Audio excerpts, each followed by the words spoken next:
Coming up next, the harmless habit that's making you hate your job.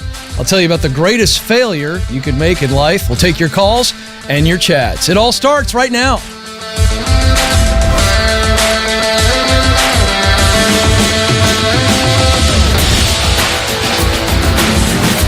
Coming to you live from Ramsey Studios in Nashville. You're joining a conversation about who you are, what you were born to do, where you want to do it, and how you can get there. I'm Ken. So excited to have you with us.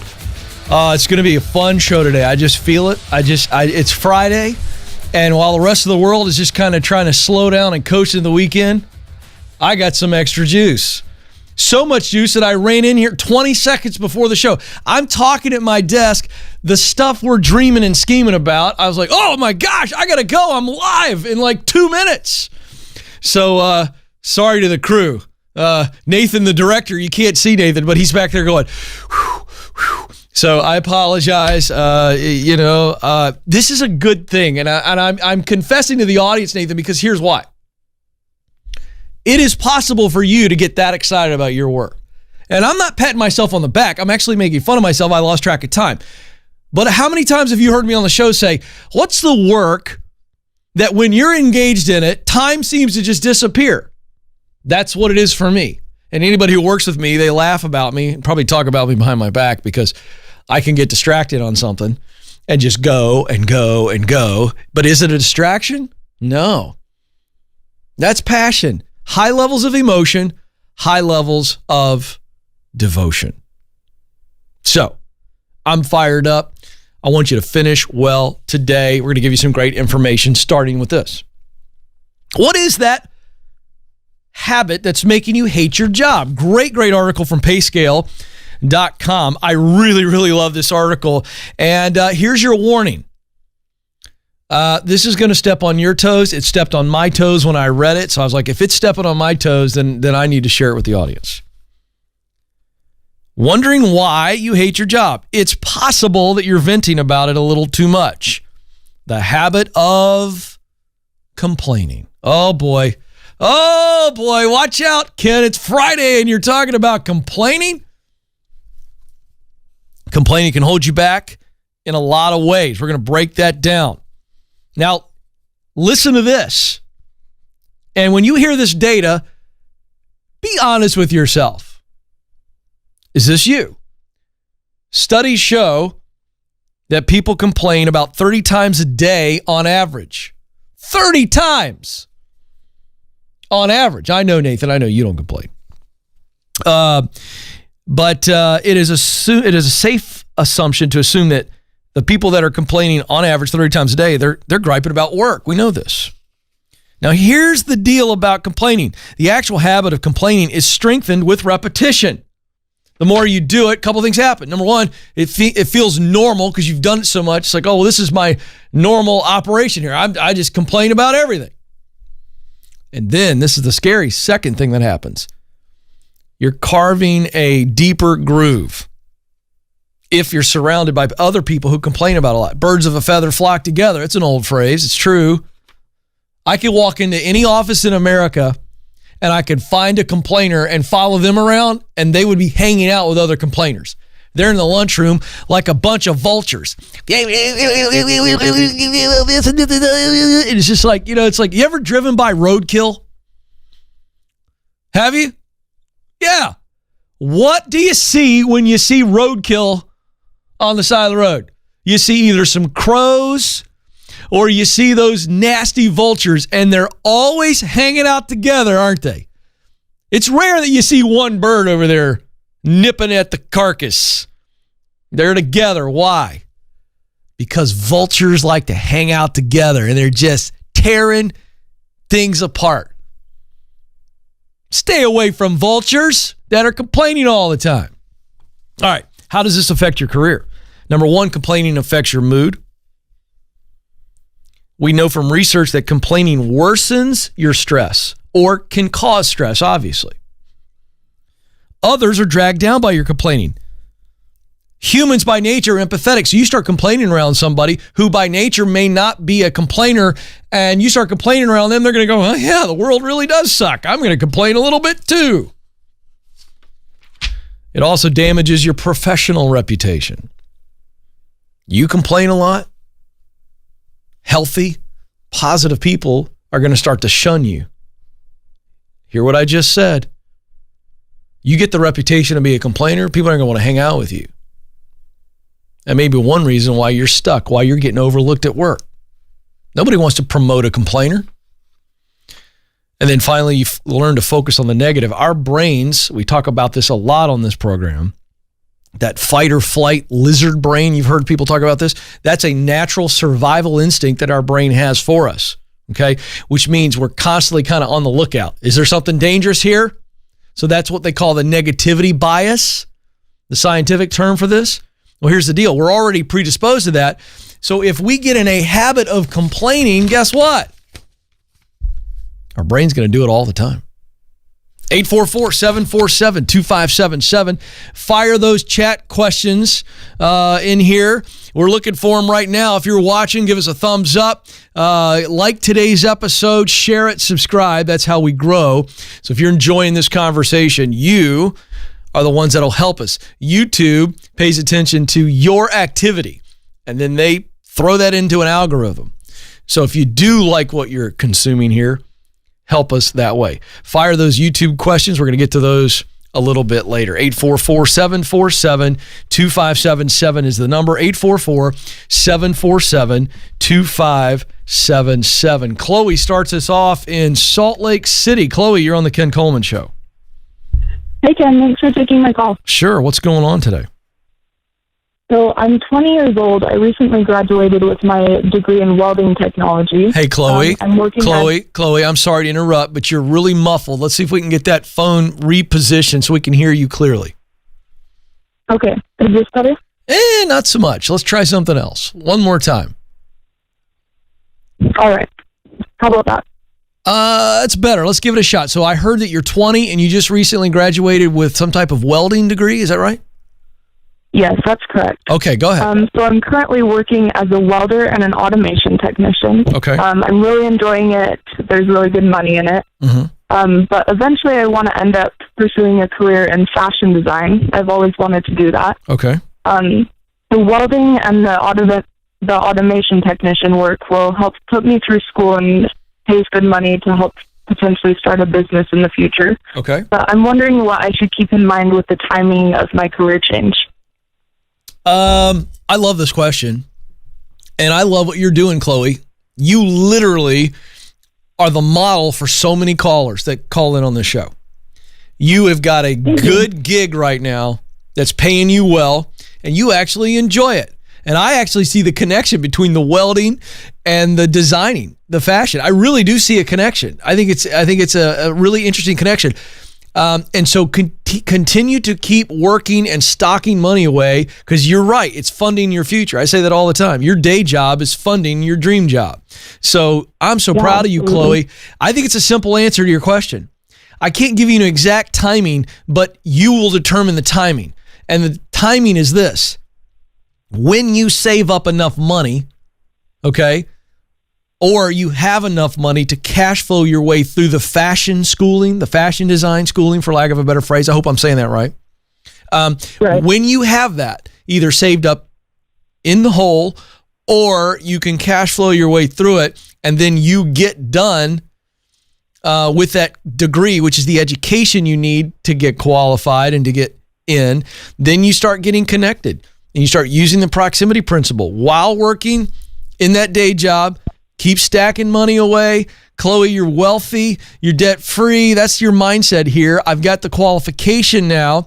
Now I need to get some experience. So it's the 2 E's in stage 2 of my 7 stages. All right, stage 1's get clear. You're totally clear. Stage 2, get qualified.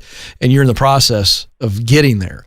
And so that's the education, then the experience. So the timeline is you stay in that welding job until you are ready to step into either a full-time gig in the fashion industry, okay, or you get the part-time. So maybe you go to part-time welding and then your part-time fashion design. It's either or, but you stay there until you get the gig and you step into it. And then I really love the idea, Chloe, of 2 options here. One, if you're really, really special, and while you're doing all the schooling, while you're working that day job, you start designing stuff and maybe putting it out online because there's no pressure there. You don't need that to actually generate any money. If it does, it's bonus, but you're really just beginning to practice because what you learn in the classroom is great, but at the end of the day, you're going to become a better designer, Chloe, by doing what? Doing it on my own time and building a portfolio. You're absolutely right. Chloe is a rock star. She gets it. This kiddo is 20 years old, and you are way, way out in front of a lot of 40-year-olds, Chloe. I'm so proud of you. I really am. So that's it. You determine the timeline. And so the two options are, sorry, I got so excited about you, Chloe. I had to brag on you. I didn't finish my thing. The second option is you go work for somebody else in the fashion industry. Let them pay you to get more experience and more education right there in the industry. And then keep working your way up. And eventually you start your own thing. So I can't wait. I can't wait. We're going to hear from Chloe one day. I guarantee you that. You're going to hear about Chloe. I absolutely believe that. 844-747-2577. Luke joins us in Appleton, Wisconsin. Luke, you're on the Ken Coleman Show. Hey, Ken, it's a pleasure to talk to you. The pleasure's all mine, Luke. What's going on? Like you, I'm a radio guy. I heard the show yesterday. You started out talking to about two people on Friday night at a football game. Yes, and that's right. I have since worked my way up to a position that I love. I'm on air. It's my passion. Radio has been my passion. I know it's yours as well. But I have a fiance. I have a little guy at home. And now my passion has shifted. I want to be with them. And I know radio takes you away from that. And I've recently applied for different jobs to better myself, better, financially and everything, debt-free, thanks to Dave. But I'm just wondering, I'm running into issues as far as I don't have the degree, which is a lot of the requirements, and I know I have the experience. Degree to do what? Hold on. I don't know where to go. All right, hold on. Well, I'm not clear where we're going. Degree to do what? You got the experience, you don't have the degree to do what? Well, that's also my other search. I got to find what I need to do. Okay, well, hold on then. So I hope you hear this from a kind place, but you're all backwards. You just called me and said, Ken, I'm running into a problem. Actually, let me you just gave me three things. Let me start at the beginning. Number one, Ken, I love radio. I absolutely love it. I'm in it. I love it. I'm passionate about it. Like you couldn't stop talking about it. You love it. Then you said, but I got a problem. Got a fiance. I put a ring on it. That means we're gonna figure that out. And then I got a little guy at home. So I'm a dad and I'm about to be a husband, and I don't feel like I make enough money on the radio. Am I reading this right? That is correct. All right. Then you said, so I'm looking at something else, which you said nothing about passion. You said nothing about loving anything. You said, well, I gotta do something else. My passion has shifted. I actually think that's a lie. Not that you're a liar, but I think your brain's lying to you, telling you that your passion has changed. And I think your heart's going, whoa, whoa, whoa. That's not true. Am I right, Luke?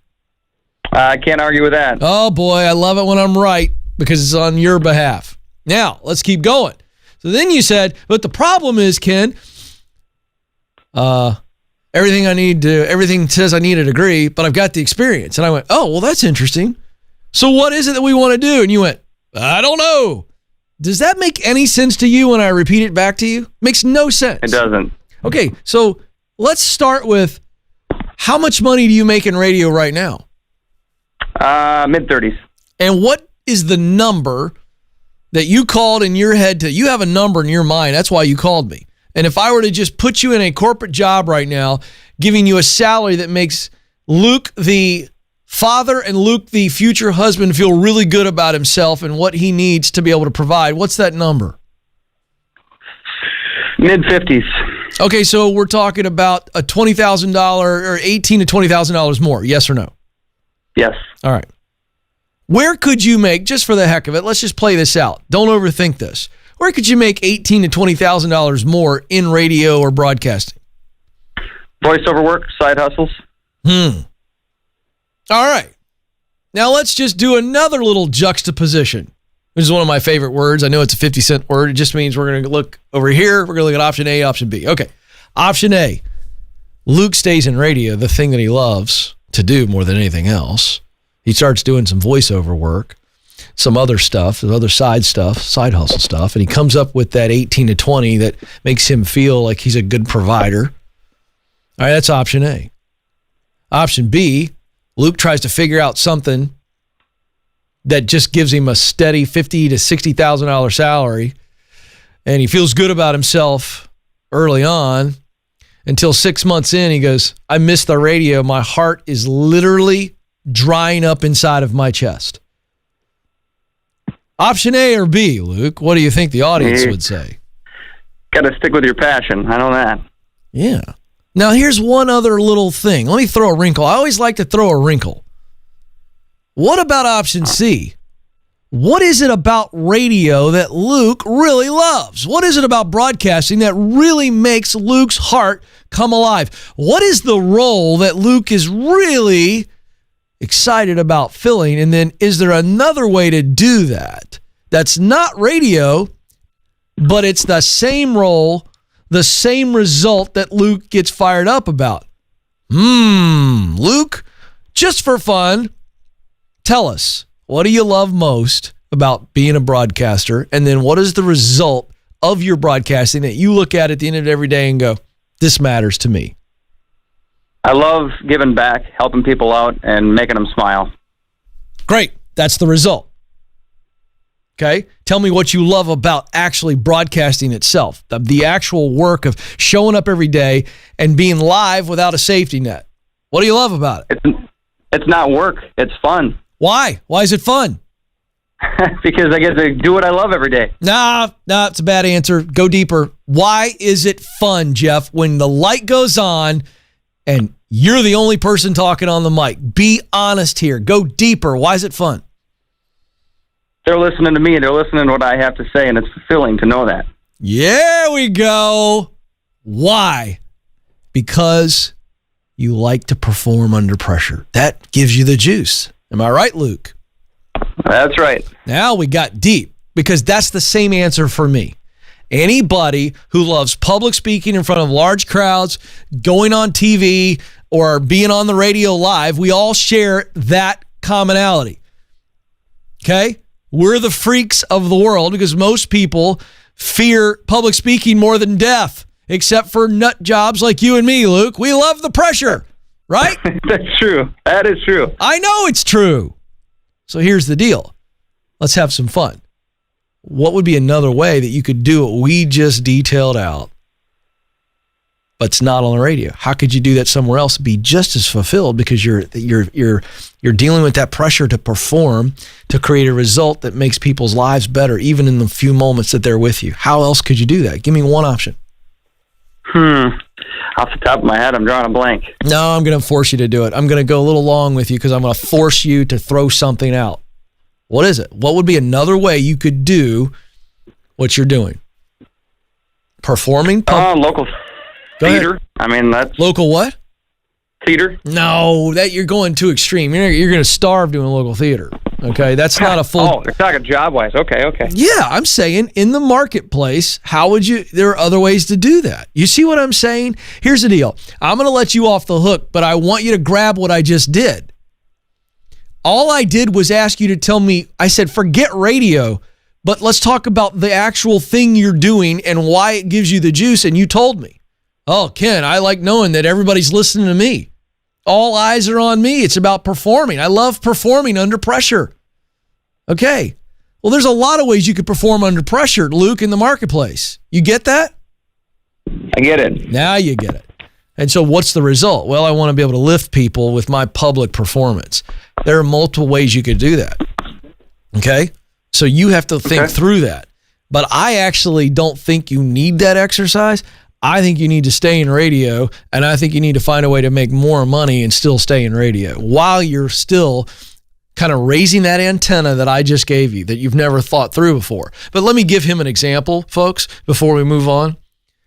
So Luke, what Luke could have said, and again, this isn't holding him to this, but what he could have said was, Well, public performance. I mean, that's just basically communicating in public. So I could be a college professor. I could be a community college professor. I could go into training, corporate training, where I'm training people. I could, you know what I'm saying? He could. We just have to start to go, wait a second, let's strip this thing down. If I stuck Luke in front of a group of 200 people and he had some preparation time to deliver a message, he'd have the same juice in his heart that he does when he's live on the air. So then we just have to make the last connection. Luke likes being on the airwaves to give people information, whether it be informational or educational or motivational, but it makes their life better. That's what he basically said, making people smile. That's an entertainment quality. That's the result. Entertainment's pure. That's a great thing to do. But he has to just find the tie. Okay, so I'm going to do this. I could do this job or fill this role in this place, and this place. And I just have to make sure that whatever I'm publicly communicating, when I'm performing publicly, that the result of my public performance connects to my heart. It's actually really simple, isn't it, folks? That's why we go deeper. So he doesn't have to stay in radio. But this is all about money for Luke. And I get it. As a dude, you got responsibilities. You got to provide. I get it. But don't overthink it. 844-747-2577 is the number. This Should I Quit My Job quiz, I got to tell you about it real quick. It's absolutely free. It's at kencoleman.com. It's going absolutely bananas. People are downloading it like crazy. 20 questions, 3 minutes or less, and you're going to get one of 4 results. And it's going to tell you, should I quit my job or not? And we give you a detailed plan of action depending on your result. Did I mention it's free and it's fast? Should I Quit My Job quiz, kencoleman.com. All right, let's go to the chat window. Shola Rahim types in, hey, Ken, your resume template is awesome, putting who you know at the top. I just moved to the United Kingdom, don't know many people. Is there a workaround if you can't use the proximity principle this way? Okay. Shola, I appreciate this question. We've gotten this question hundreds of times already. There's no workaround. There's no workaround to actually using the web of connections that we all have. If you just submit a resume, it is possible that if you just submit it and you don't have any type of connection to somebody in that company who can then vouch for you, you can still get hired, but it takes a lot longer and the chances are a lot smaller. It's like playing the lottery. Gee, I hope this lottery ticket hits. So the answer is no. There's no workaround. The right people plus the right places equals opportunity. When you are around the right people and in the right places, the people that are doing what you want to do, and in the places where the type of work is happening for you, that's where opportunity comes to you. Get the proximity principle if you don't have it. Read the book, because I take you step by step, person by person, place by place through this process so that you go, oh my gosh, I'm not ever going to have to just beat doors down again. All I've got to do is show up in the right places and show up around the right people. And I work my web of connections. We have a whole chapter on that in the book. And opportunity is going to come my way. You can absolutely move from the United States to another country, use the proximity principle, and get in. You're going to have to work hard, though. You're going to have to uncover the rocks one at a time. I'm looking for the connection. I'm looking. It's like that old match game. You know what I mean? I don't know if that game still exists for kids. You got young kids. They got a little match game where it's like the little cards. And you slap them all down and you go, there's a cat here. Where's the other cat? And how's that work? We turn over one. We look at it. Okay, there it is. And we turn over it. We're just turning over. The way to win the match game is simply to keep turning the cards over. The secret to winning using the proximity principle is to keep turning over those rocks and see, do I know somebody here that knows somebody there? What are my degrees of connections? It's going to work, but you got to stay with it. Let's go to Emily Stumpf here. She says, Ken, I'm a stay-at-home mom to 2 toddlers, and I don't love it. I'm laughing. Not at you, Emily. I'm laughing with you, okay? Hello. We went from 1 to 3 kids in 9 months. I'll explain that story in a future show. But I'm telling you, that's a tough season. I feel it. I'm struggling to discover my sweet spot and don't want to start a job I end up hating. Any advice? Yeah. I want you to call the show. But here's the simple process to begin the discovery. And you can do this on your own if you are diligent. Here it is. Get out a piece of paper, 3 lines on the paper. Left column, what I do best. Talent. That's what you're writing at the top. And I want you to list out your top abilities. These would be skills. Think hard skills, things that I can actually use to do work. And then I want you to write down your top qualities. So abilities and qualities. And so quality is it's like a character trait. So I'm a very patient. I'm a hard worker. I am very empathetic. I am compassionate.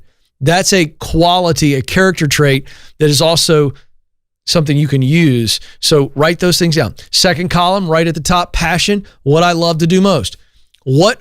Think of a task, a role that you have played before or that you enjoy now. This work, if I'm doing this all day long, that would be really, really fun. So that's the work that you anticipate. So you have high emotion, you get excited about it, thinking about it and doing it.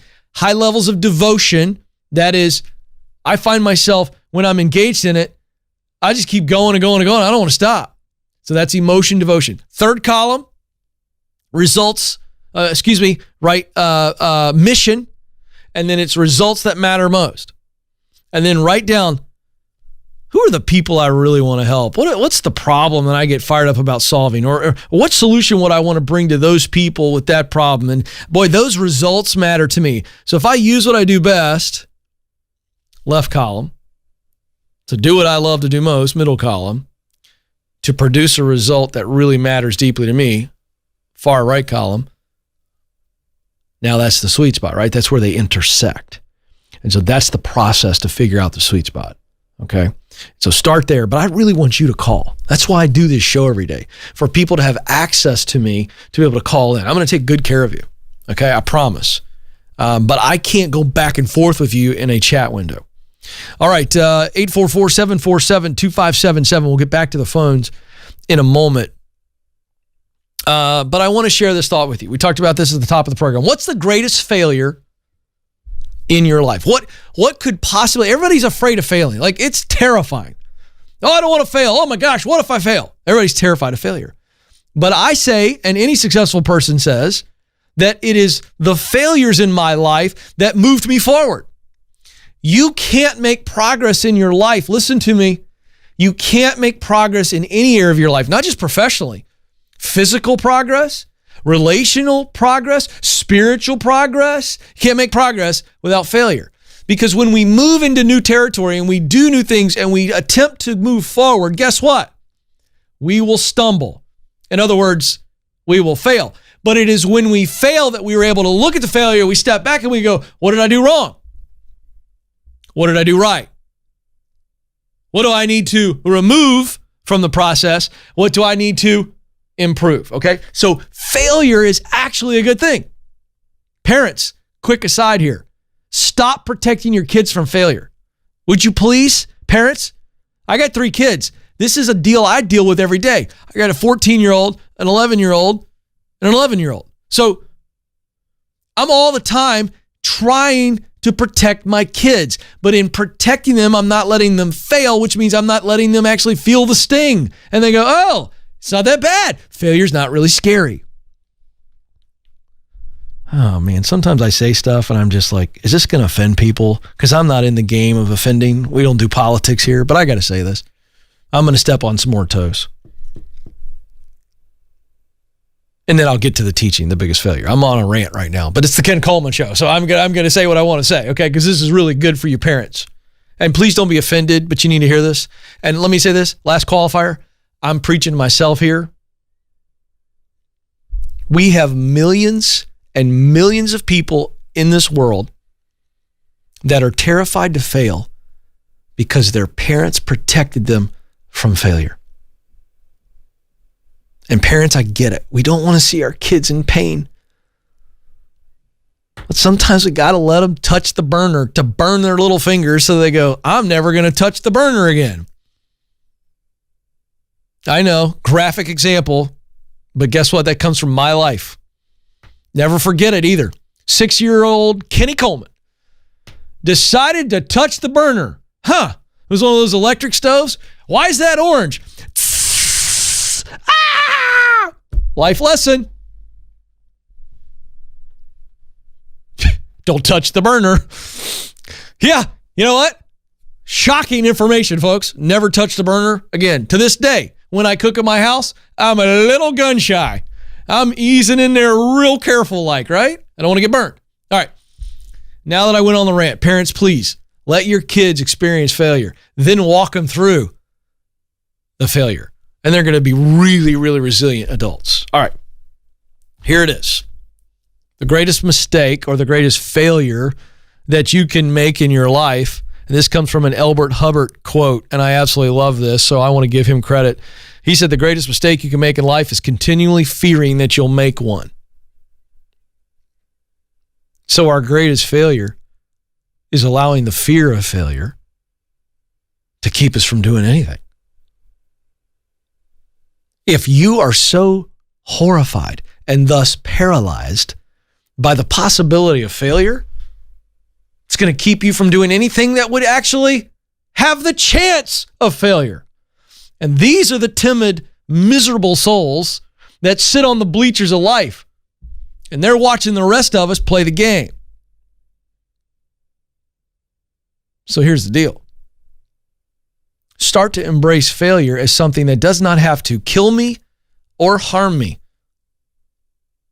But if I have a plan and I know that the worst possible failure is just going to be a bruise or a skinned knee, then I'm good. I'll never forget learning to ride my bike. My dad was teaching me to ride the bike, and I was terrified. Couldn't do it. And in a stroke of genius, my dad figured out after about the second or third time, Joe, I just would not, he'd get me out on this little alleyway near our house, and he'd have his hand on the thing. He's like, I'm going to take the hand off right now. I'm taking it off. I go, no. I didn't fall apart. 8 years old. Stroke of genius. He said, all right, let's try something. This is after the third day we tried to do this, and I'm just melting down because of fear that I'm going to fall over and break my neck and die. That's what an 8-year-old is thinking. He said, let's go in the back. We have a flat backyard at the bottom of this little hill behind our house. I'll never forget it. And he goes, let's go. And this flat piece, he goes, it's going to be harder to pedal, but if you fall, 2 things. You won't break anything. And 2, you're not even going to skin your knee up. You're riding on grass. And it made sense to me. And so we did the same thing we'd been doing. He grabbed a hold of that seat. He said, all right, now go. Pedal, pedal, pedal, pedal, pedal. So I pedaled. And he said, I'm going to let go. I'm going to let go. And I was still like, ah. But in that moment, I was like, wait a second. He just defined failure for me. If I fall, I'm not going to break my bone, neck, or die. And I'm not even going to skin my knee. And in that moment, I go, okay. And I didn't melt down. And he let go of the seat. And guess what happened? I wrecked the bike. I really did. I wrecked it. Yeah, Joe was in my ear. He's going, oh yeah, you rode it beautifully. See, that's the story you wanted to hear, didn't you? You wanted to hear Ken's victory. No, you're missing the point. And this is a true story. I wrecked the bike within about 5 seconds. I was like, ah! And I go to the left. It was just this slow crash. Boom. But here's the beauty of the story. When I wrecked, guess what happened?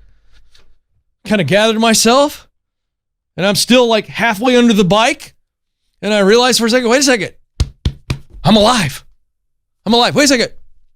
My neck works. My neck's actually working. Look to my knees. All of my skin is there, Joe. And I got up, and my dad looked at me in all of his wisdom, and he went, see? I told you wouldn't get hurt. Now, the rest of the story is We did it again, same deal. He let go of the seat, and this time I wrote it. It is the failure